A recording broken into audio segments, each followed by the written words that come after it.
Madame, Messieurs, bienvenue dans cette nouvelle session d'information, la titraille de ce 19h. Échange entre le Premier ministre, chef du gouvernement Anatole Kollini-Makosso et le directeur Afrique d'électricité de France, Laurent Clément, sur les solutions palliatives des coupures d'électricité. Les détails à suivre dans cette édition. Depuis un certain temps, la ville de Brazzaville connaît des interruptions fréquentes d'électricité. Cette situation affecte le quotidien des Brazzavillois qui sollicitent du gouvernement une attention particulière quant à la desserte d'électrification. Regardez.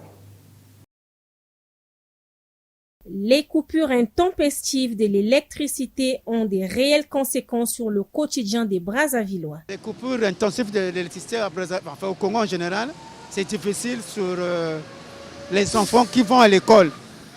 Surtout s'il s'agit la nuit. La journée, ça peut passer, mais la nuit, pour la révision des enfants, c'est très difficile pour eux. Du côté des élèves, l'impact des coupures est insupportable alors qu'elles sont également la source des perturbations des cours en ligne, des recherches sur Internet. Et ils sont nombreux à craindre la baisse de leur rendement scolaire. Surtout pour nous les élèves, ça nous empêche de lire, surtout le soir, et faire des recherches sur nos cours. On a vraiment des difficultés. Nous avons du mal à lire, surtout aux périodes des examens. Quand il fait nuit, là, on n'arrive pas à lire. Avec les bougies, c'est déjà impossible pour lire. Il n'y a pas vraiment une bonne vue. Avec l'absence de l'électricité, certains parents se préoccupent de la santé de leurs enfants qui utilisent des lampes torches. Nous sommes comptés d'utiliser soit les bougies ou des lampes tempêtes. Avec les bougies, ça sera compliqué pour brûler la maison. Bon, si vous n'avez pas assez de moyens, les enfants font avec les moyens de bord. Mais ça impacte sur la santé, les études des enfants, surtout les enfants qui sont en classe d'examen. D'autres élèves appellent les gestionnaires du secteur de l'énergie de trouver des solutions à cet épineux problème d'électricité afin, disent-ils, de soulager les peines des élèves. EDF, Électricité de France, s'apprête à partager son expertise dans la production, le transport et la distribution d'électricité avec le Congo.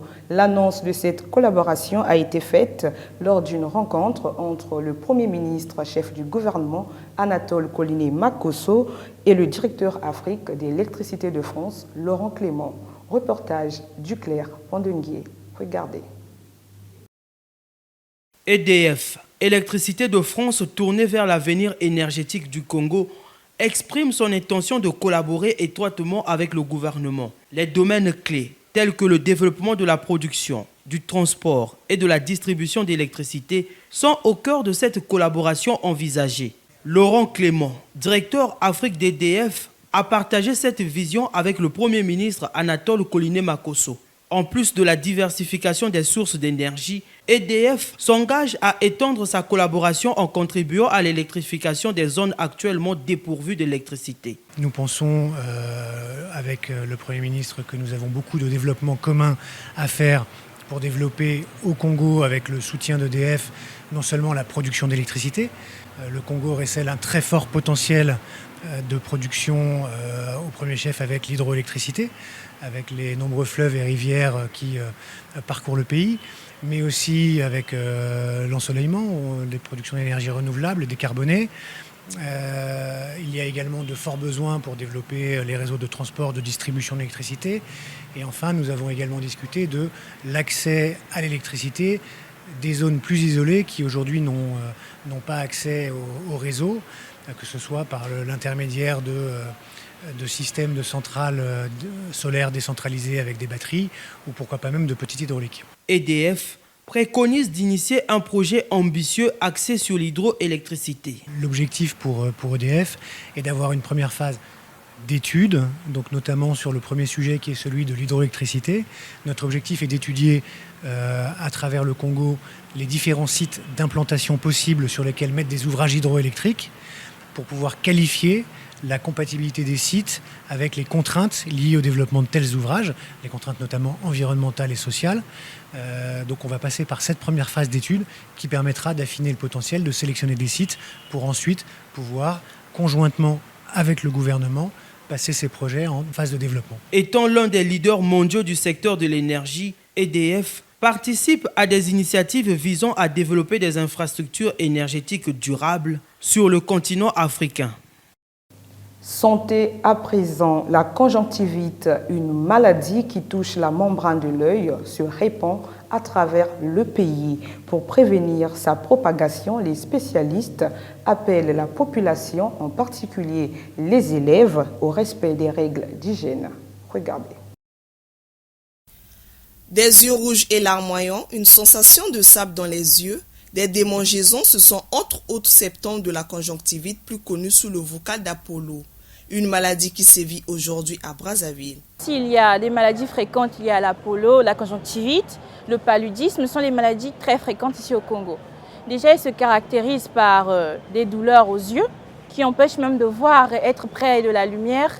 On ne peut plus fixer la lumière, c'est comme si on souffrait d'une cécité. Les spécialistes relèvent le caractère dangereux de la forme virale, alors que le contact est la principale source de contamination. Depuis, nous avons déjà enregistré 2 cas. Ne pas toucher les yeux n'importe comment. Les yeux, c'est l'organe le plus sensible. Laver les mains de temps à autre. Si la conjonctivite peut se traiter facilement, l'usage de certains produits non indiqués tels que le sucre, le citron, le lait maternel sont parfois les sources de graves complications sanitaires. Médicalement, nous avons des colis. Je les conseille chez les autorités de l'ophtalmologie pour une bonne prise en charge. Mais de passage, nous avons les antiseptiques et les antibactériens, voire même virales aussi. Les épidémiologistes appellent les Congolais à observer certains comportements tels que recommandés par les autorités sanitaires. Un autre chapitre, plusieurs murs d'écoles sont transformés en véritables œuvres d'art. Des effigies de certains dessins animés qui y sont représentés ne véhiculent aucun message éducatif. Est-ce une manière de séduire les élèves et leurs parents ou une simple publicité? Élément de réponse avec Magali Nanga. Des murs d'école transformés en œuvres d'art. Pour les gestionnaires des établissements, les différentes effigies et décorations qui ornent les murs visent à susciter la curiosité des Brazzavillois. Actuellement, plusieurs personnes ne lisent pas. Mais quand ils voient les images, ils sont attirés par ces images-là. Raison pour laquelle on forme les enfants en informatique, du primaire jusqu'au lycée. Bon, si on avait laissé comme ça, il y a d'autres personnes, quand ils passent là, ils voient que c'est peut-être une maison comme ça, là, il faut qu'on mette ça pour que les parents sachent que dans cet établissement-là, on enseigne l'informatique, on enseigne l'anglais aux enfants. Pourtant, ils sont nombreux ces Brazzavillois qui craignent la dégradation des murs, mais surtout déplorent la qualité des messages véhiculés par la peinture et d'autres images. C'est pas très éducatif de mettre des dessins animés sur les murs des écoles parce que dans la plupart des dessins animés, c'est pas des trucs éducatifs. Par exemple, vous pouvez mettre, comme sur le mur qui est derrière moi, un élève en train d'apprendre l'informatique comme ce qu'on fait ici. Un élève en train d'étudier par exemple son cahier, ça c'est beaucoup plus éducatif plutôt que de mettre des dessins animés. Concernant les images qui n'apportent rien aux enfants, je conseille aux promoteurs de ne plus mettre cela. Parce que quand l'enfant voit ça, tu lui demandes, tu tapes l'autre, oui j'avais vu, Angelo avait fait ça, j'avais vu le Superman, il avait boxé, j'avais vu les Dubé qui avaient fait ça. Non. Vraiment, pour moi je peux conseiller aux promoteurs de mettre des trucs éducatifs pour enseigner aux enfants, comme des fruits, comme les lettres d'alphabet dessinées sur les murs. Si certains Brazzavillois sont hostiles à toute représentation picturale à l'école, d'autres par contre se disent favorables aux images qui tiennent compte de l'environnement scolaire comme lieu d'apprentissage débarrassé des scènes de violence. Dernier virage de ce journal, nettoyage le 7 janvier dernier des campus 1 et 2 de l'université Mariengwabi. C'est une action de Belief du Forum des jeunes leaders de Brazzaville. Ce forum a pour, entre autres vocation, de sensibiliser la jeunesse dans la protection de l'environnement. C'est un reportage qui porte la signature de Loïc Kwamba. Ils sont plus de 1000. Ces jeunes, venus de plusieurs quartiers de Brazzaville, prennent part à cette activité de nettoyage des campus 1 et 2. C'est une initiative du Forum international des jeunes leaders de Brazzaville, BILIF, en partenariat avec les institutions qui travaillent dans le domaine de l'assainissement, notamment la société Averda et Healthy Environment. C'est l'objectif que s'est fixé Belief, de contribuer à la protection de l'environnement. Le Belief, dans ses prérogatives, met au cœur de ses activités l'assainissement. Vous vous souvenez que le 24 septembre dernier, nous avons organisé une marche sportive et environnementale. Donc là, c'est la suite logique, mais aussi qui s'inscrit dans le fait que le président a décrété l'année 2024 de la jeunesse.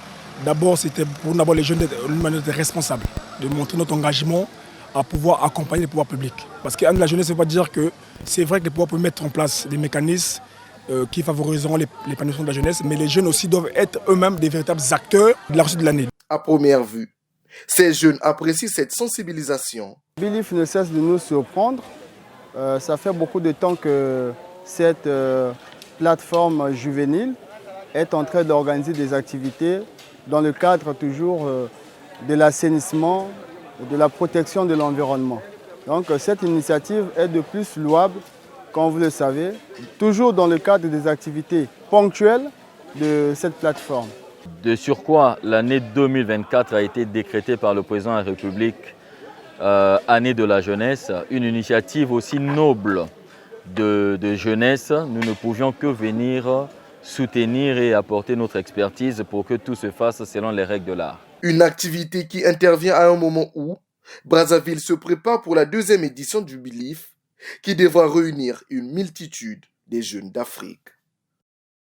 Merci de nous avoir suivis. Collaboration rédactionnelle, Brèche Malonda, Juvelia Lomouamou, derrière la caméra, Red Atipo et Loïc Kwamba.